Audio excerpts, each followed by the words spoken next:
Okay, Two-Headed Shark Attack stars Carmen, Electra, and Brooke Hogan. Yes, Hulk Hogan's daughter.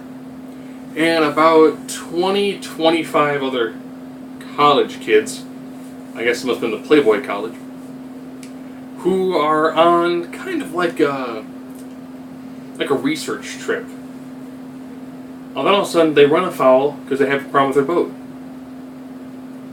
And then they begin to get attacked by the Two-Headed Shark. Bah, bah, bah. The Two-Headed Shark, when they do the practical effects on it, are done fairly well. I know this movie because it was on the sci-fi show Monster Man, where he actually made the two-headed shark for it. So the practical on it is fantastic. The CGI is bad, and they CGI a lot of stuff. So the boat's taking on water, and they're having issues. What do? Of course, they find an atoll. So they go to the atoll to try to find, scrap material to help fix their boat. The standard college sort of, there's the jock guy who's a prick. There's the kind of nerdy guy. There's the kind of loner girl. At this point, I'm surprised they even bother giving people names. They're all just the two-dimensional characters. And of course, the atoll is having problems. It's having earthquakes and it's crumbling into the water. So they can't really stay in dry land, and they're kind of going to be hurt when they're in the water because of the two-headed shark. From a way of being super over-the-top and outlandish, this one's actually pretty well right up there. I mentioned two names. One of them doesn't survive the movie, and kind of has an issue while they go back to the atoll because their main boat has been destroyed, and that's when a tidal wave happens.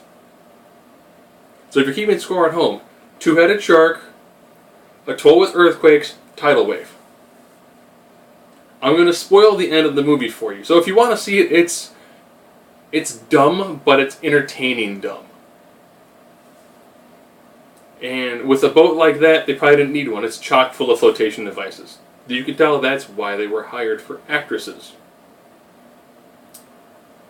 So here's your spoilers. 5, 4, 3, 2, 1.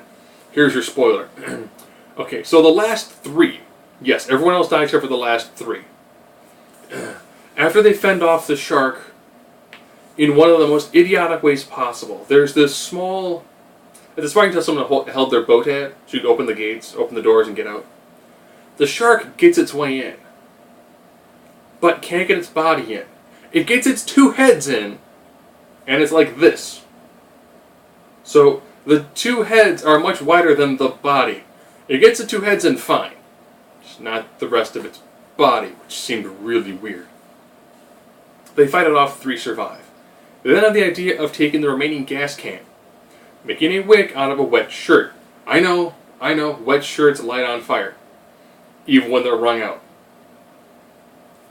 They use that to get the shark to eat essentially an oil drum, a gas drum.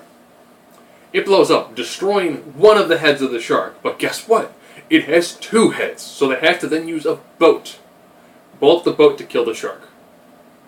I didn't know that a 2-headed shark with one of its heads entirely gone, like giant gaping wound in the side of its body, is still lethal and requires the destruction of a full boat.